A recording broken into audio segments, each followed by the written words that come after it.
ተማሪዎች እንዴት ናችሁ? በዚህ ቪዲዮ የምናየው ኢንቨርስ ፋንክሽን ነው።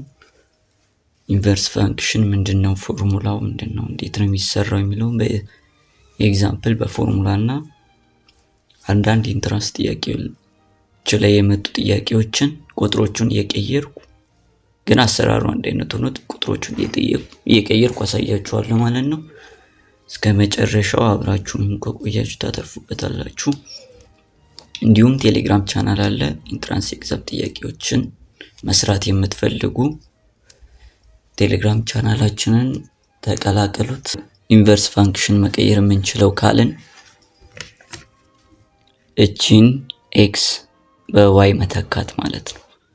ምን ታደርጋላችሁ? እቺን ኤክስ እዚህ ታመጡና ዋይን ደግሞ እዚህ ታስገባላችሁ። መጀመሪያ እቺን ነው መጀመሪያ ስቴፕ እቺን ነው የምታደርጉት። ከዛ እቺን ዋይ ለብቻ ማውጣት ነው። እቺን ወደዚህ ታሳልፋላችሁ። እቺን ዋይን ብቻውን ለማስቀረት እቺ ወደዚህ ታሳልፉ x - c = by ይሆናል። ከዛ እንደገና ኦቨር ቢ ታደርጉና ይሄን በዚህ አጥፍታችሁ y እኩል ይሆናል ይሄ ኢንቨርስ ይሆናል ማለት ነው። ሲወጣ x - c ኦቨር b የዚህ ኢንቨርስ ይሄ ይሆናል ማለት ነው። ይሄ ማለት f of x ኢንቨርሱ ይሄ ነው ማለት ነው። ኢንቨርስ ይሄ ነው። እሺ በእንትን ያየነው በኤግዛምፕል ደግሞ f of x = 2x + 3 አሁን የተጠየቅነው የዚህን ኢንቨርስ ስንት ነው? የዚህ ኢንቨርስ ለማግኘት በኤክስ ቦታ ምን እንተካለን ብያችኋለሁ? y እንተካለን 2y + 3 ከዛ yን ደግሞ አሁን ለብቻው ወደ ማስቀረት ነው የምንሄደው ማለት ነው። እሺ ከውጪ x ነው ያለችው። እሺ እንዲህ ነው የሚሆነውና ከውጪ x ነው ያለችው yን ተክተናል። እሺ yን ብቻውን ለማስቀረት ምን እናደርጋለን? x - 3 = 2y ይሆናል። ከዛ ኦቨር 2 ታደርጋለህ 2 ይጠፋል። ከዛ y = ኢንቨርሱ ምን ይሆናል? y = x - 3 ኦቨር 2 ይሆናል ማለት ነው። ኢንቨርሱ የዚህ ይሄ ነው ማለት ነው። ፋንክሽን ስንፈልግ ደግሞ ምንድነው የሚሆነው? ይሄንንም በተመሳሳይ መልኩ yን እንተካለን ማለት ነው። xን ከውጭ አድርገን y + 5 ኦቨር 3y - 4 ካደረግን በኋላ አሁን yን ለማውጣት ምን እናደርጋለን? ይሄን በዚህ እናባዛለን ማለት ነው።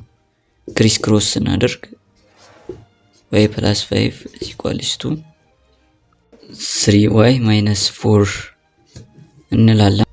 y + 5 = 3xy - 4x ይሆናል። ወደዚህ እናመጣለን ማለት ነው። y ደግሞ ወደዚህ እናመጣታለን። 4x + 5 = 3xy - እንደዚህ ካደረግን በኋላ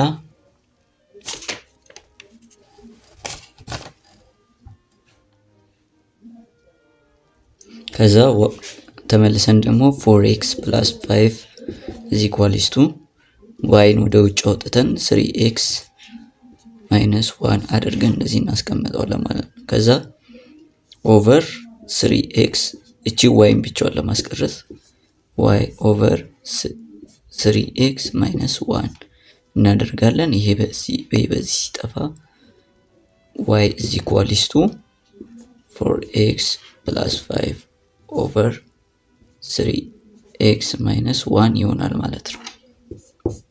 ይሄ ማለት ኢንቨርሱ ነው ማለት ነው። የየትኛው የዚህ ኢንቨርስ ነው ማለት ነው። ሌላ ኤግዛምፕል ደግሞ በዚህ መልኩ ልትጠየቁ ትችላላችሁ። አሁን የዚህን ኢንቨርስ ፋንክሽን ፈልጉ ብንባል ምን እናደርጋለን? ኤክስን እንደነገርኳችሁ ነው በኤክስ ቦታ ዋይ መተካት ነው። ስኩዌር እናደርገውና 2 እናደርገዋለን። ከዛ በኋላ ኢንቨርሱን ለማግኘት ምን እናደርጋለን? ዋይን ብቻውን ለማስቀረት ይሄንን ወደዚህ ሁለቷን ወደዚች እናመጣታለን። ኤክስ ማይነስ 2 ትሆናለች እኩል ይሆናል 4 ዋይ ስኩዌር ይሆናል አይደል? ከዛ በኋላ አሁንም ደግሞ ኦቨር 4 እናደርገዋለን።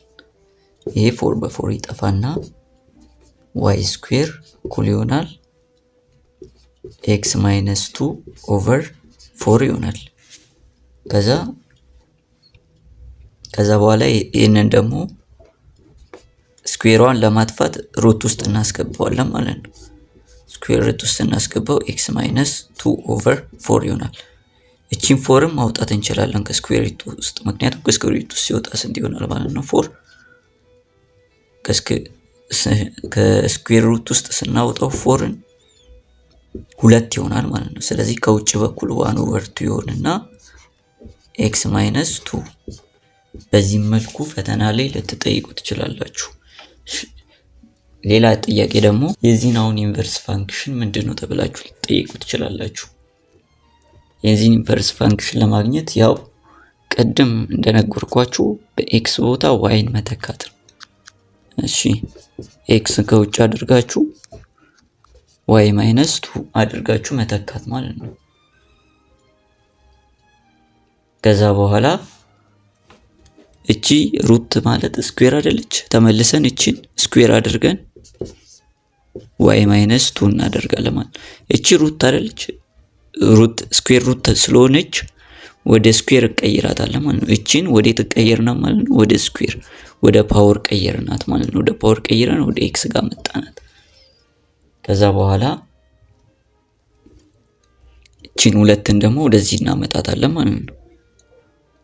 እቺን ኤክስ ስኩዌር ማይነስ 2 ኢኳልስ ቱ ዋይ ማለት ነው። ስለዚህ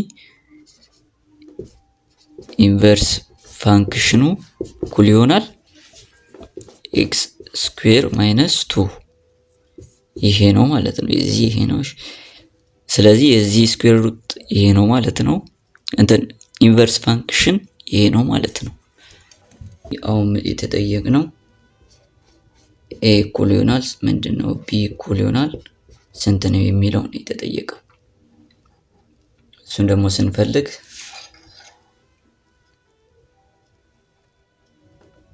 መጀመሪያ እሱን ለመፈለግ ምን እናደርጋለን? የዚህን ኢንቨርስ በኤ እና በቢ የዚህን ኢንቨርስ እንፈልጋለን። የዚህ ኢንቨርስ ምንድነው? በኤ ዋይ ማይነስ ቢ እኩል ይሆናል ኤክስ እንተካና ከዛ ዋይ እኩል ይሆናል እቺን ወደዚህ ስናሳልፍ ፕላስ ትሆናለች፣ ፕላስ ቢ ትሆናለች። ከዛ ኦቨር ኤ ይሆናል ማለት ነው። ኤክስ ከዛ ወደዚህ ስናሳልፋት ፕላስ ቢ ከዛ ኦቨር ኤ ትሆናለች ማለት ነው። ስለዚህ ይሄ ኢንቨርስ ነው ማለት ነው። ይሄ ኢንቨርስ ከዚህ ጋር እኩል ነው ማለት ነው። እሺ አሁን እናስቀምጣቸው። ይሄንን ኢንቨርስ አንድ ቦታ እናምጣቸው። 1 ኦቨር እሺ ይሄን ወደዚህ እናምጣውና ፕላስ 2 ኦቨር 4 እኩል ይሆናል ከዚህ ጋር እኩል ነው ማለት ነው። ኤክስ ፕላስ ቢ ኦቨር ኤ ጋር እኩል ነው ማለት ነው።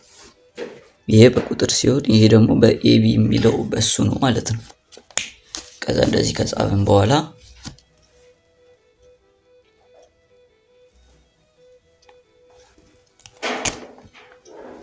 ከዛ 1 ኦቨር 4 ኤክስ ፕላስ 2 ኦቨር 4 እኩል ይሆናል ኤክስን ነጥለን እንጽፋታለን። ወደዚችን እንነጥላታለን።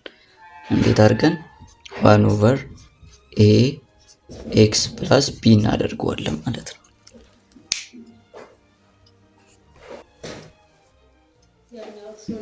እንደዚህ አድርገን እንጽፈዋለን። ይሄንን ወደዚህ እንቀይረውና ከዚህ ጋር እንዲመሳሰልልን ወደዚህ አድርገን እንቀይረዋለን። ከዛ 1 ኦቨር 4 ኤክስ እኩል ይሆናል 1 ኦቨር ኤ ኤክስ ጋር እኩል ይሆናል ይሄ ማለት ኤ እኩል ይሆናል 4 ነው ማለት ነው። ቢን ደግሞ ለማግኘት 2/4 እኩል ይሆናል ቢ ይሆናል ወርቱ ይመጣል ማለት ነው። ቢ በዚህ መልኩ እንሰራለን። ይሄ እዚህ ጋር የሰራናቸው ጥያቄዎች አብዛኞቹ ከመጽሐፍ ላይ የመጡ ጥያቄዎች አይደሉም። ከኢንተራንስ ላይ ቁጥሮቹን ብቻ እየቀየርኩ ያመጣኋቸው ጥያቄዎች ናቸው። ትክክለኛ ኢንተራንስ ጥያቄውን ከፈለጋችሁ ቴሌግራም ቻናላችንን ተቀላቀሉ። እስከዚህ ድረስ ደግሞ ታግሳችሁ የተማራችሁ ከሆነ እስከዚህ ድረስ ከመጣችሁ ቪዲዮ ተመችቷችኋል ማለት ነው። ይህን ቪዲዮ ላይክ አድርጉ። ቤተሰብ እንድትሆኑ ሰብስክራይብ አድርጉ። እስከ ቀጣይ ቪዲዮ ሰላም።